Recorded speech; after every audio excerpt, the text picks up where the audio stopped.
Good morning, Coach. Morning, guys. Good. So I was watching your post-game locker room speech, and you were talking about 4 points in 24 hours. You don't get that often.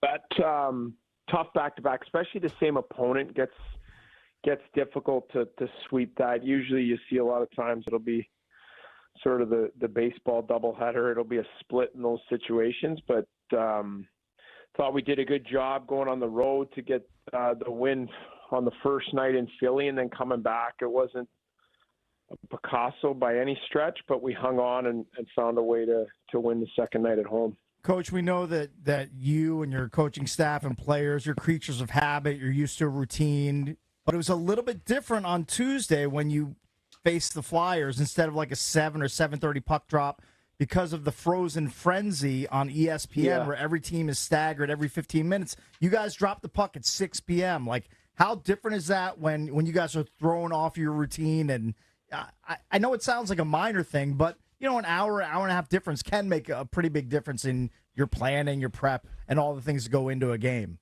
Yeah, it essentially the league and they do a pretty good job. But when your start time is altered, it just moves everything up an hour. So normally we pregame skate in the morning on the road at 11:30, and they mandate to the home team, okay, now you have to let the visiting team skate at 10:30 instead of 11:30.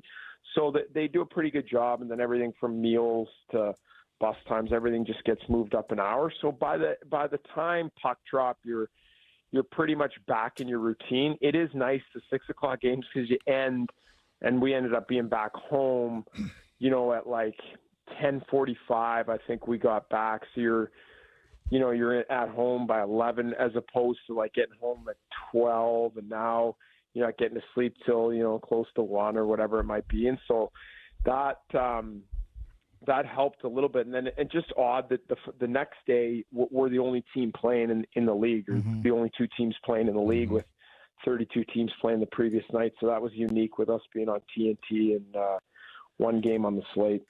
Coach, what's going on with this team? I mean, you're 5-1. They're legit. What do you say? I thought the offense was a work in progress. It looks like it's there. What has happened? I mean, I know you added some pieces. I mean, it's not like you changed your system, or maybe you made some adjustments. I don't know. But 26 goals in 6 games. I mean, I think last year in the first 6 games, what was it, 12? I think it was 12. I looked it up. Yeah, I mean, you're just killing it offensively. What's up? Yeah, we've made some changes to what we're doing systematically in the summer and tried to implement them through camp. So I think that's part of it. I think there's some guys, like you said, that came in that have helped us offensively. I think it's a combination. Then there's some guys that have finished at a high rate early in the year. Like you look at last year, I feel like at the beginning of the year, we had a lot of guys that were just snake bitten a bit, and pucks weren't going in, and they're fighting it. This year, I feel like there's a lot of guys that are feeling really, really confident, and when they get in scoring situations, like they feel like this is going in the back of the net. And so you see it, McMichael on the breakaway the other night, like those, we see it and we're like, great, that goes in the net. But a lot of times a goalie will make a save in that situation, or we'll miss the net.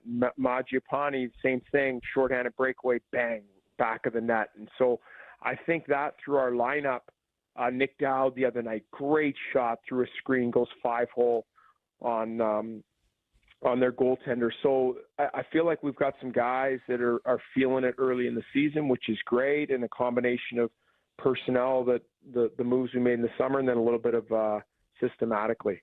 Coach, you touched on Connor McMichael there. Third straight 2-point outing for him. He came close to a hat trick a couple of nights ago. Second on the team in points right now behind Strome. Did you and the staff see a noticeable difference in him during the offseason and training camp, where you're not that surprised by the uptick in his production at this point? I'm not surprised at all. Proud new dad, I might add as well. Oh, good. That's great. Mikey, yeah. Yes, first time. I'm not surprised at all. I've seen Mikey and known him since he first came into pro hockey, and he is always someone that I just feel like continues to push the envelope year after year after year after year, whether it was in the American League or now he's doing it in the NHL. And so I felt like last year being his first full year full-time NHL player in the lineup every night. And I was pretty confident this summer with the work that he puts in, and just he's a hockey player. Like he just is a guy that when he gets on the ice, he's a competitor and he wants to score, and big moments and key situations, he just seems to find a way to deliver, whether it's a goal, whether it's an assist, whether it's a great defensive play. So I'm not surprised at all. And I feel like he's the type of player, and through his career, he's just continued to get better and better and better. And he's shown it early on. He's made some phenomenal plays offensively. And then also he's as smart and reliable without the puck of a player as we have. Joined by Spencer Carbery, head coach of the Washington Capitals, brought to you by the Centers for Advanced Orthopedics. So how long has the plan of flip-flopping the goalies every other game been in the back of your brain? When was that seed kind of planted, and how did the goalies react to it when you told them this is the plan going forward? Because it seems like it's paying dividends, at least early in the season. Yeah, I never really, we didn't come in and say, okay, we're going to for sure do this. I think it's just worked out that way. We came in with the plan of this, is we want to get both guys involved early in the season and not play 10 games and have one guy starting 8, one guy starting 2. We knew we didn't want to do that. We wanted it to ideally be 5-5, 6-4, something like that, where both guys are, heavily involved through the first stretch of the season, and then see where it goes from there. And I feel like that's the way it's played out, just by the way the schedule has gone, by the way that both guys have played. And so that's, ideally, I know guys want to play, and you appreciate that about goaltenders, of wanting the net, wanting to start whatever it is, 50 games in an 82-game schedule. But for us as coaches, when both guys are playing well and they're staying involved, I think that helps our team as a whole, and it gives us a good chance to win in back-to-backs and heavy schedule with travel, keeping guys fresh. So we feel like it's a good scenario right now, and we'll keep going with that until we feel like we need to adjust the plan. Coach Carbs, how big was that stop by Logan Thompson on the breakaway to prevent the Flyers from scoring their third goal of the second period? Because on the broadcast, at first they were like, they called it a goal. I was like, I didn't see the puck squirt through. I saw a few of the angles, but then when they showed the overhead angle of Logan Thompson sprawled out on the ice, I didn't see the biscuit behind the line. So I was like, I don't think that's a goal. They looked at it for a minute or two. Luckily, it stopped underneath his pads, but that was a huge stop by him. Massive save, and I thought it was in too. I thought it was a great move by their player there, because I thought he beaked and snuck it through the 5-hole, and it was huge save in that moment. And I said this after the game, because if you look, the first couple goals, not great, right? And so now all of a sudden they get some life, and the game's 4-2, and 2 goals that Logan would like to have back, okay? So now they've got some life. But for me, that's where LT steps up and makes some big, big saves to preserve that win, because you're going to have some adversity. You're going to have some pucks that go in, or whatever. Players are going to turn a puck over, and it ends up in the back of your net. Now, all of a sudden, the game is, instead of 2-0, it's 2-1. So how do you respond in those moments? How do you, flip the script?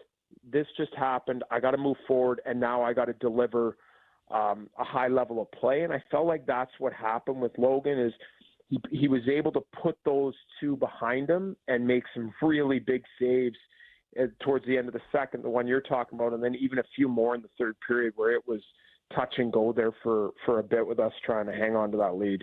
So, Coach, I saw some interesting comments that you made about TJ Oshie. Okay, obviously he's not playing, but you said that he's texting you all the time, and that you believe he's a future coach. What kind of stuff does he text you? We just chat about random stuff of whether it's game related stuff, practice stuff. It's nothing crazy. I know, he's a huge part of not only the organization, but our leadership group. And he has so much to offer, and ideas and things that he sees on the ice, and things that he's experienced in his career that relate to, what we're going through as a team or things that he sees and observations. And so it's just a bouncing ideas and, hey, I saw this the other night or whatever it might be. Even team, like non-hockey related stuff, like team building stuff. He was great when we went out to Columbus, had some great ideas, ran basically the whole thing. So it's just, he's a big part of our leadership group. And even though he's not playing right now, that's not going to change. And his communication with me and us being able to utilize him and his strengths of who he is. And whatever he wants to do in the hockey world, he may have no interest in coaching. I was going to ask you, do you see him as a coach? I definitely do. I just don't know because a lot of times, after a long career and you got some kids, it's time to be a dad and a husband at that point. Yeah, right. So a lot of guys, would like a lesser role, and maybe that's player development or coaching. I'm not sure. I haven't really talked to him directly about what he wants to do, but he'll be involved.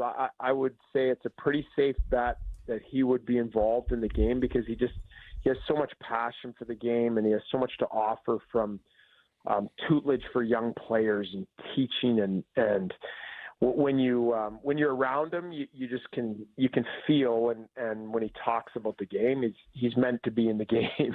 Right. Coach, on the game here against Philly, the Frozen Frenzy game, the camera panned to you. That was the game in Philly. I'm sorry, it was in Philly. Yeah. The camera panned to you. I can't remember. It was something. Well, you had your iPad out, and you were very vocal and vibrant, and you were talking to Taylor Radish. Do you remember that discussion? Because you were really, you looked like you were really. I'm not going to say you were angry, but you were just very vocal. And I was just wondering what you were trying to tell him based on what you saw on the iPad. Do you remember that discussion? Yeah. Yeah. Did he do something wrong? No. Oh, okay. Like I will. That's just like my energy and. You were very energetic. Yeah. Yeah, that's just me on the bench in game, and like sometimes I'll be a little bit more subdued depending on the situation, and I feel like a calming influence needs to come through here. Carbs, like talking to myself in some of these situations where things are amped up, and you got to be a little bit more under control. But when there's teaching points or things that we need to adjust or something that's in a game and there's valuable information for a player in that moment, like I'm going to give that to them. And that specific situation I remember was just like a certain point in the shift where I feel like if I can communicate that to Ratty in that moment and show him visually, it's going to help him the rest of the game. Gotcha. So like I'll do that all the time, whether it's with an iPad or just verbally communicating. Yeah. I was just interested. Frequent. I was just interested. Yeah, and thankfully they don't have a camera the whole game. I know.